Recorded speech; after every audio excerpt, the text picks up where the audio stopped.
Waheguru Ji Ka Khalsa, Waheguru Ji Ki Fateh. Welcome to the segment of Koj Gurbani's a-sabad-a-day. We continue with our recitation from Jaitsari, Mahalla Panjwa Var Salokanal. So it is a var which consists of saloks and pauris. This is the 13th pauri in a series of 20. 2 saloks followed by the pauri, the recitation. Salok Chitvant Charan Kamlan Saas Saas a-sabad-a-day Neh bisarant naam achut Nanak aas puran Parameswara hai. 2 lines to the first salok. Remain ever mindful. Chittavant. What should I remain mindful of? The lotus teaching. Charan Kamlan. Now we know, those of us who follow Gurbani know that Charan Kamlan literally means the lotus feet. But again, this is a metaphor for being grounded in Gur wisdom. So here it is asking us to be forever aware of Charan Kamlan. Saas Saas Aradhana. That mindfulness means with every breath, you have to remain devoted to the Charan Kamlan. In other words, that is the lens you wear and the lens through which you see the world, through the lens of Gur wisdom. And wisdom, by its very definition, is looking at things with a sense of proportion. And that is what we lack oftentimes, is a sense of proportion. And then further, emphasizing the same point, he has said, Chitvant Charan Kamlan, remain ever mindful of the teachings. Saas Saas a-sabad-a-day, every moment, every breath. Na bisrant, coming at it from another angle. Na bisrant, naam achut. Na bisrant, naam achut. Bisrant means to forget or to allow something to recede from one's memory. Visarjana, something that escapes your memory. Neh bisrant, he says, do not allow Gur wisdom to escape your memory. Bisrant. But then here, Gur wisdom is also referred to as Naam Achut. Now these are overlapping terms in Gurmat, used variously. They overlap each other. So here Naam is what we arrive at through Gur wisdom. And yet they are co-mingled. So remain ever mindful and do not allow your memory, do not allow Naam to escape your memory. In other words, it is imperishable, it is always present. Nanak aas puran Parameswara. So all of your aspirations will be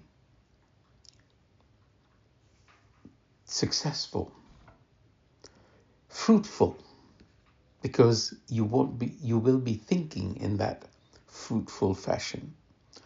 Now the second salok.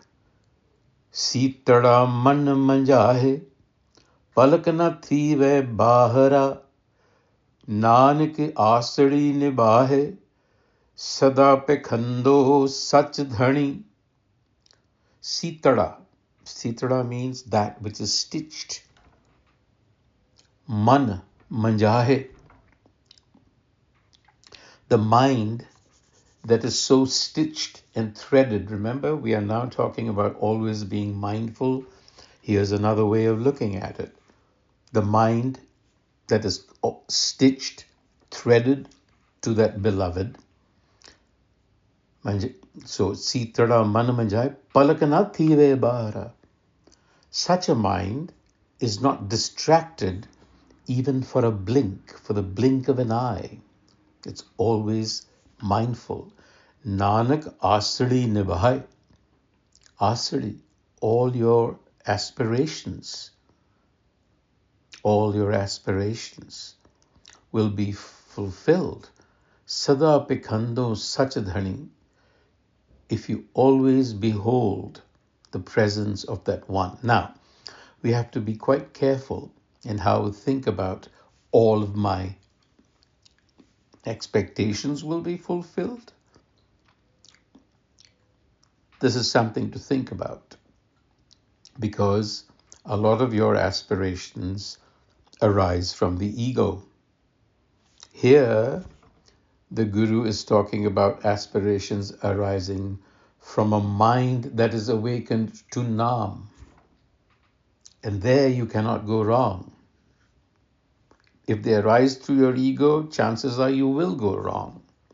So there's a very subtle distinction being made here that must be kept in mind when the Guru says, Nanak asadi nibhai, or where he says, Asapurana Parameswara.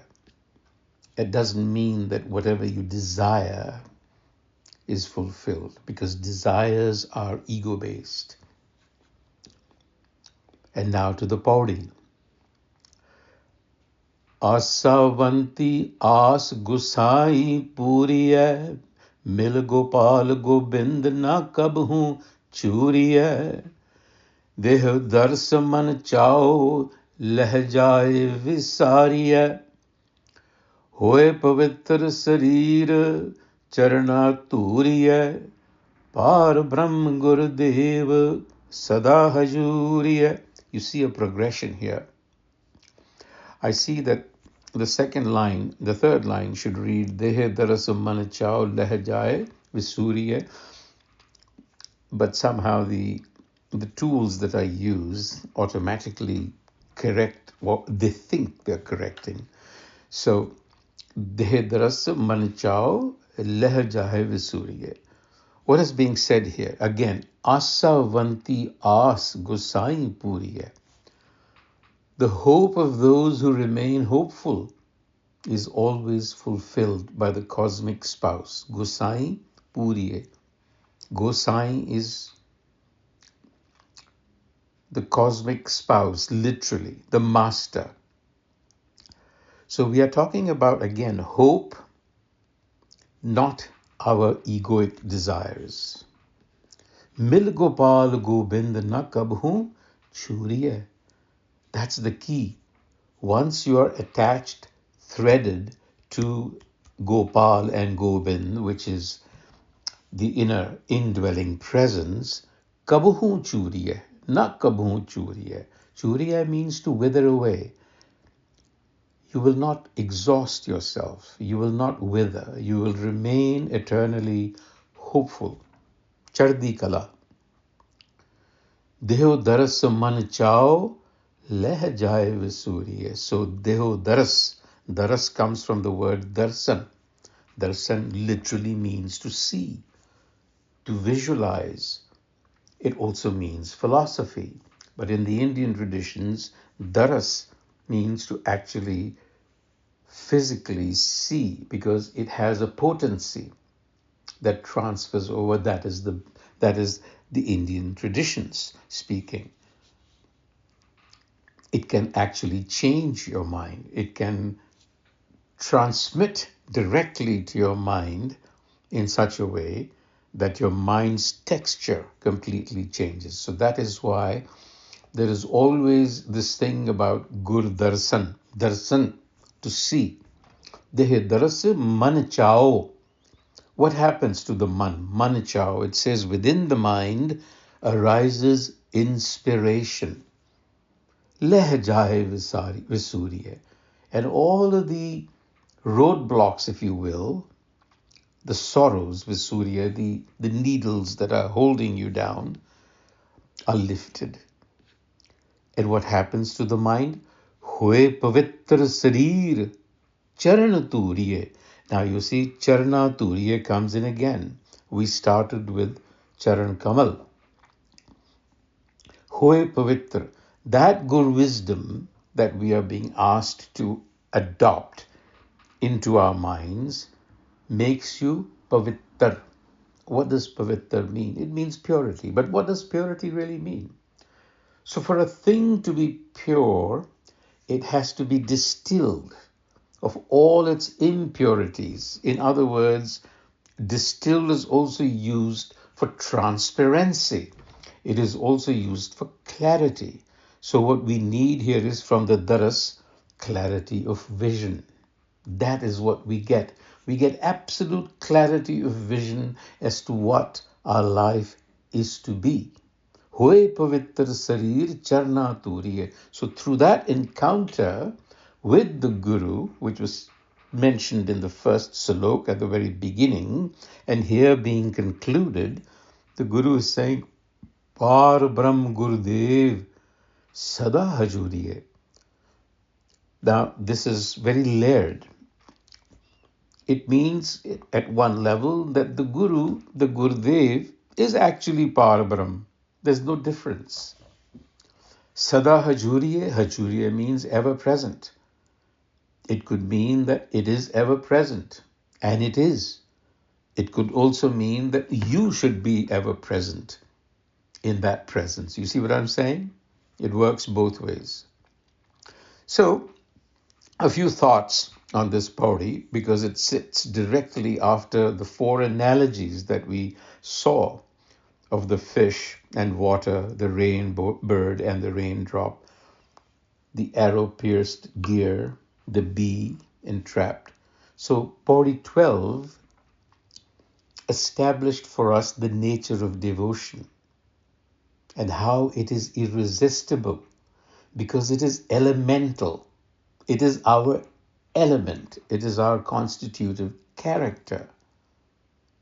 And these two slokas and this pauri articulate the texture of what it feels like from within.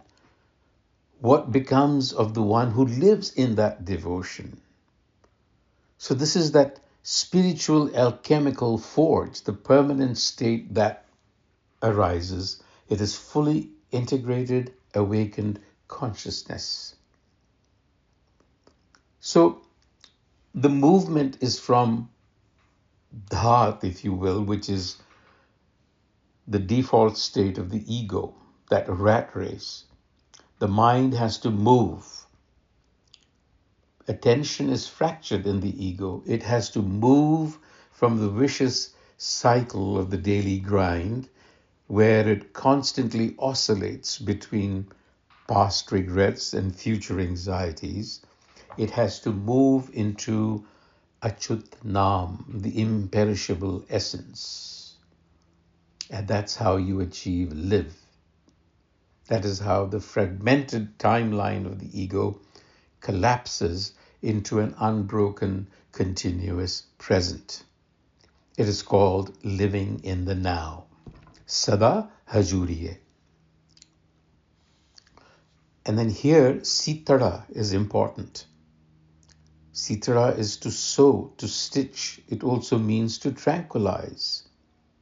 You overcome your fears, your malice, and there is no compulsive identification. So, once that happens, it is flooded. In other words, that sewing is actually already there. It is just being revealed. And the pauri has 5 progressively deepening petitions. It opens with asavanti, being hopeful, chardi kala. Your identity is defined by hope, and it is addressed to who? Gosai, the master of the earth. Not to some abstract absolute, but to the Gosai as a presence, as a beloved. And then it talks about the Gosai having these two aspects of Gopal and Gobind. It is the nourisher and the sovereign, the governor. So it sustains and it orders. And when you are absorbed in this presence, how could you possibly feel any kind of withering or grief? And then we spoke a little bit about daras, vision. And as I said, in the Indian traditions, darshan is also mutual recognition. The devotee perceives what is divine in it. The divine perceives the devotee. It's not passive. It's very active in both ways. And then Charan Tur we talked about, which is again repeated in the Pauri. And in conclusion, what is the Pauri doing? It's declaring here, Parabrahm Gurudev Sada Hazuriye. You're living in that presence. So you see, every breath can be an act of devotion, and that is what it has to become. And the divine is already stitched in the fabric of the mind. It cannot fall out. We just have to recognize it. And that union dissolves all of our griefs. And darshan is what transforms our perception. We begin to perceive the transcendent as being always present. Sada Hajuriye. Vaheguru Ji Ka Khalsa, Vaheguru Ji Ki Fateh.